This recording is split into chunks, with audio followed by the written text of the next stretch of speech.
let me just start off. Why do you like what you do? What makes you passionate about the public health facet? I guess it comes from being a clinician in the sense that, so let me explain this. In Cuba, where I got educated for health, public health and health are the same. They are not separated like here. So you actually, as a physician, you get trained in public health. It's one of your not elective. It's part of the curriculum. So you have to do it. Um, and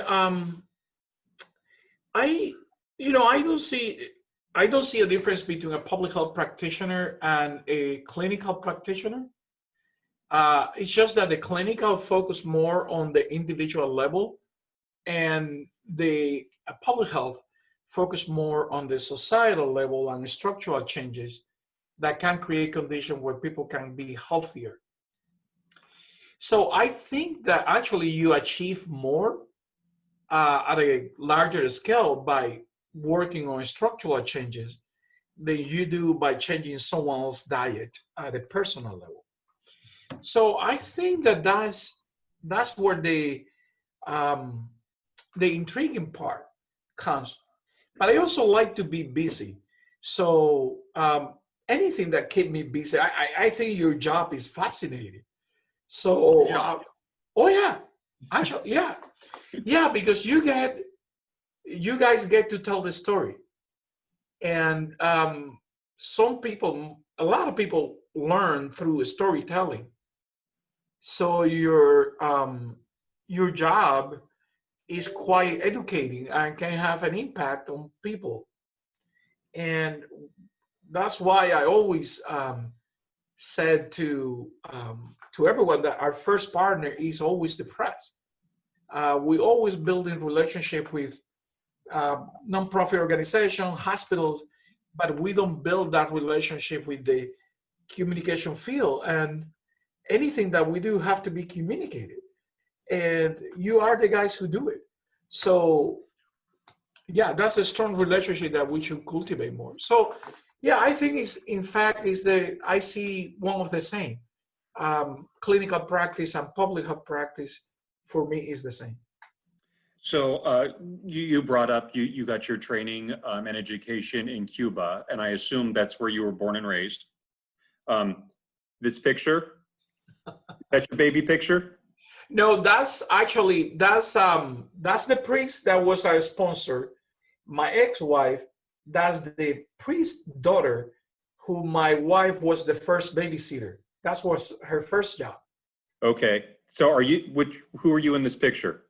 The one without the beard. Okay. Yeah, okay, I can see it now. Not the baby. So the baby is 26 years old. Oh wow. And because of us, she and her brother went both into an immersion program in Washington, D.C. Mm-hmm. When they went to school there after they moved from Connecticut. And they are both totally and absolutely fluent in Spanish. Wow. Yeah, they both so, gringos. So tell me your life story and give me the Cliff Notes version. You were born, you were raised. So I was born in Cuba, in the center of the island, right in the middle. It's called Ciudad de Avila. Modest family. My father was a sugar cutter, and my mother was just a peasant girl when the revolution came into place.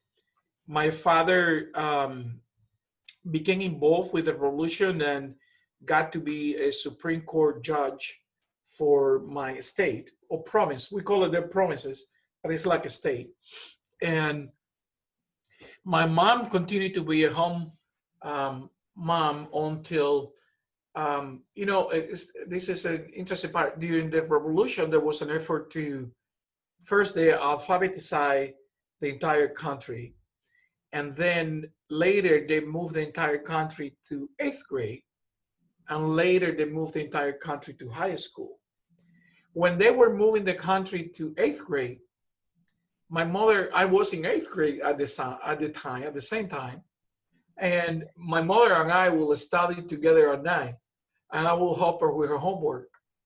Uh, so I remember that piece, and it was a pain that, but at the time, to be dealing with her and my own things. But now that I think about it, it's quite cute. So yeah, and then went to school in Cuba. Where at the time when you got into middle school, um, boarding school was mandatory. So I was sent to boarding school at 12. I remember that my school was one of the closest to the town. So I can see the lights of the town from my dormitory that was in the 4th floor. And I would cry I was a kid. I would cry like a baby, missing home. And it was hard the first year because I didn't even know how to wash your shirts. And you were supposed to wash your uniform. Mm-hmm. And it was difficult, but at the same time, it was a great period for my education as a human being and an individual. Learn to live in groups, negotiate, and also work, because the first half of the day was working in the farms. It was an orange orchards in that area, orange, lemon, limes, and tangerines. And we would do everything from watering to cutting the grass to collecting, harvesting the fruits. And it also at the same time, I wonder who will have been without that education. So it's interesting. Although it was mandatory, it was forced in a sense. I also learned a lot of stuff. But I think it made me a little bit detached from the family. And I wonder what is happening to our society, Cuba, meaning, because I don't feel, I left at 12. I never came back home. I have never left home after I was 12. And so I wonder, would I be closer to my mother? Would I be closer to my sisters? Well, although I don't think that I can be any closer. But you always wonder what it does to you. Is it at that school that you got your interest in medicine? How did that parlay? So I think my grandmother was a healer, a curandera, in the rural area that she lived. And I have the privilege that my kids didn't have, and it was to fully meet her, because later on she developed Alzheimer's and she had a life for 20 years. And I lived with her in the farm at times, for weeks at the time when we had vacation. I think my mother just wanted a break and sent me there. And it was one of those fascinating places that you create in your mind when you are an adult and you think about your childhood. That is the place. That is the magical place. And they didn't have electricity. The floor was dirt. They didn't have floor. It was an outhouse. She didn't have running water, and she cooked with wood. So it was the whole thing. And it's just fascinating to think about it and go back. It's just fascinating. And I remember her diagnosing pregnancies, curing stomach aches, treating wounds, treating people for headaches. And it is, so the headache or hiccups, and I know how to do a few of those tricks, and they work, but I cannot tell people that they work. People will kill me. But, for example, the one for headaches is fascinating.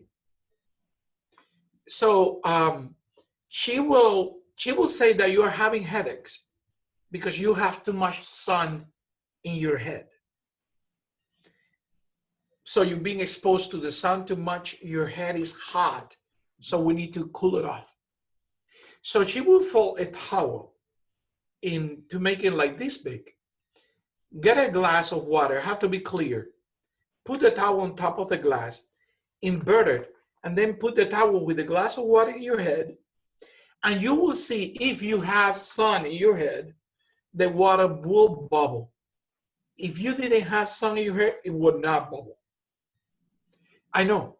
And then she would do a few praying things, and the water would disappear.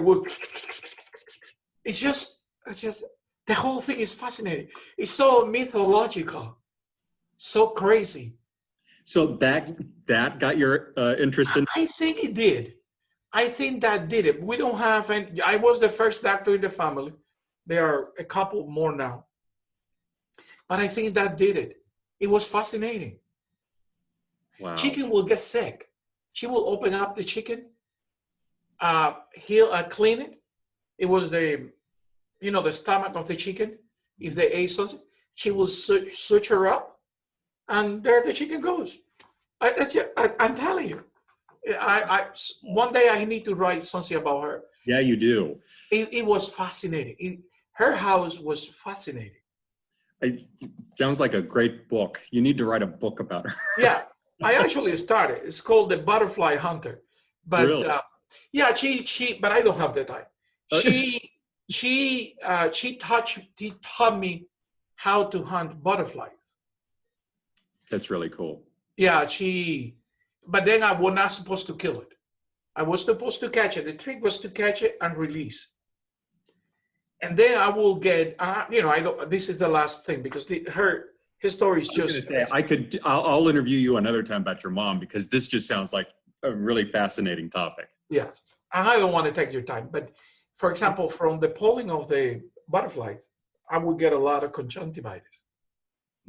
So when I get the conjunctivitis, she will clean a plantain tree leaves, clean it the night before, mark it. And then in the morning, I will come to the plant, use the marked leaves, and wash my face with the mist from the morning. That will take care of the conjunctivitis. Now, but anyway, that's another time. Yes, and I'm going to take you up on that. So fast forward, you go to medical school in Cuba. What brought you to the United States? So in Cuba, I went to med school, regular med school. And by my 5th year, I decided that I wanted to do burn treatment. The hospital that I studied medicine in Cuba has one of the few burn units in Havana. There were like 3, and that hospital has one. Because of that, I got very interested in the whole burn treatment. But in Cuba, to do burn treatment, you have to be in the Army. At the time, the Army was the only one offering that specialty. And in Cuba, also, you have to study burn treatment and plastic surgery together. It's one specialty. So I decided that's what I want to do. So I applied. I got accepted in the Army Hospital in Havana, moved there in my 5th year, and did my 5th and 6th. Then I went and did 3 years of social service, which means you have to, at a lower salary, go back to the community and support the community. I was sent for 3 years to the Army. And then after that, I was automatically accepted in the burn treatment specialty in Havana, back in my same hospital. And then because I was in the Army, when I tried to leave Cuba illegally by boat, I was detained. And actually, one of the people who was supposed to be with us on the boat was an informant to the government. So I got detained even before I got into the water. And but it's a fascinating story about that one. So we were about to leave, and that's for another time too. But we were about to leave, and leave by boat that night. And this lady we live in a very small town. She came and said, "Hey, Raul Pino, I want you to take my blood pressure." I said, "Hey, Sandra, my ex-wife, who is also a doctor," said, "She can take it." No, I want you to take it. So she was very persistent. And I said, "Okay, give me your right arm." In Cuba, we don't take blood pressure on the left arm because it's a little bit higher always. And she said, "No, take it on the left arm." I said, "Damn, you are painful." And she had a sweater. It was May. May is hot in Cuba. She took off the sweater. And that's why she asked me in the left arm, because here she has written something. She said, "Do not talk, be quiet. They are listening. Do not leave. They are waiting for you."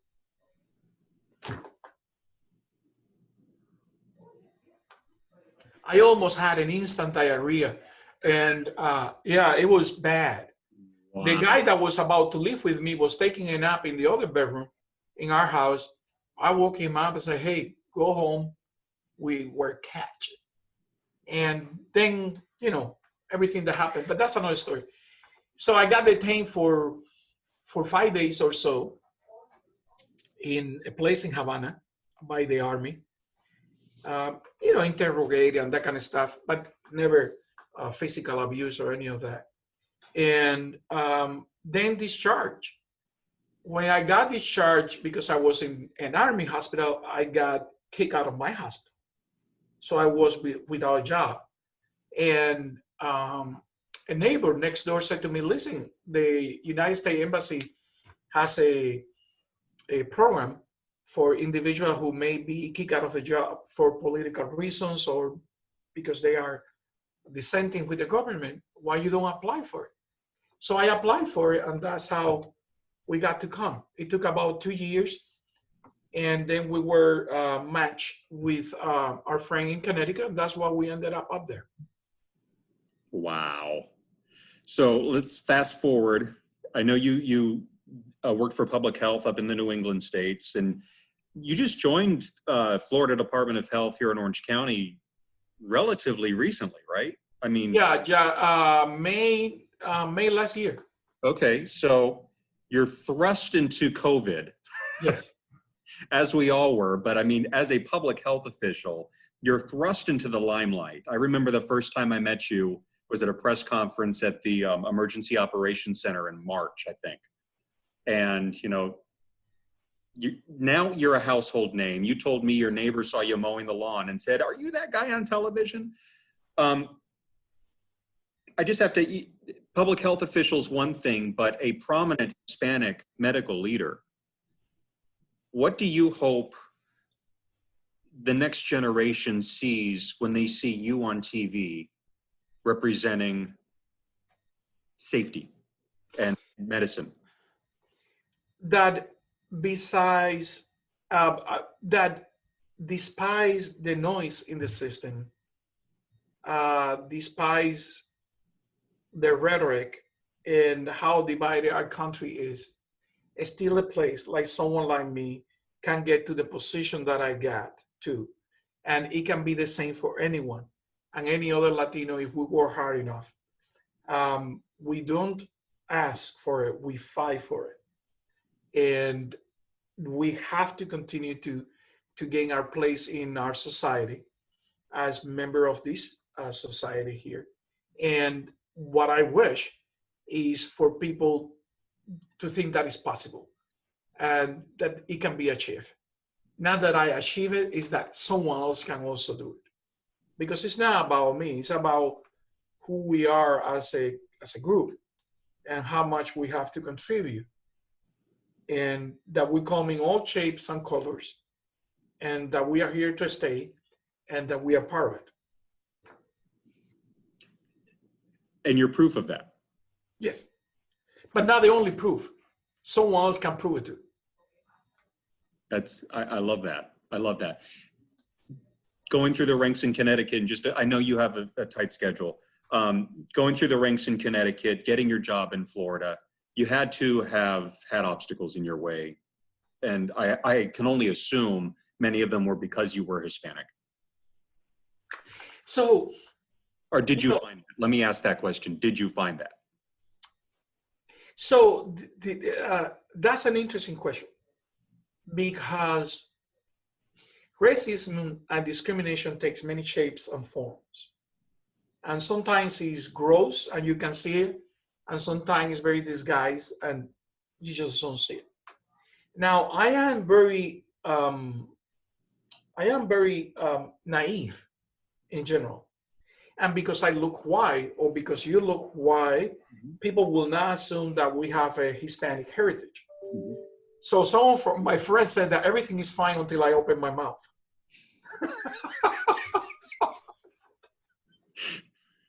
So, am I? Yeah, yes, I have experienced probably discrimination in some form of shape, and the fact that I have, I am a plastic surgeon with years of experience, and I have to go through a lengthy process to prove that I am qualified. That's discrimination itself right there. Not against me or Latino, against anyone else. And the fact that I felt that I have to go for a master's degree in public health because that's the only reason that I went for the master's degree, is to prove that I can do it, that I can go to higher education here, that I can assimilate knowledge in English, and that I can do it. That was really the only reason. And interesting enough, my career took off after I did that. So it was a necessary step. And that if someone with a doctor's degree to have to go back and get a master's to prove something, yeah. But it takes many shapes and form. It takes the little oh really, to the yeah, that job is not for you. But the experience in Connecticut as a health officer over there for the state with Governor Malloy was very rewarding, because at the same time, I know that all these obstacles exist.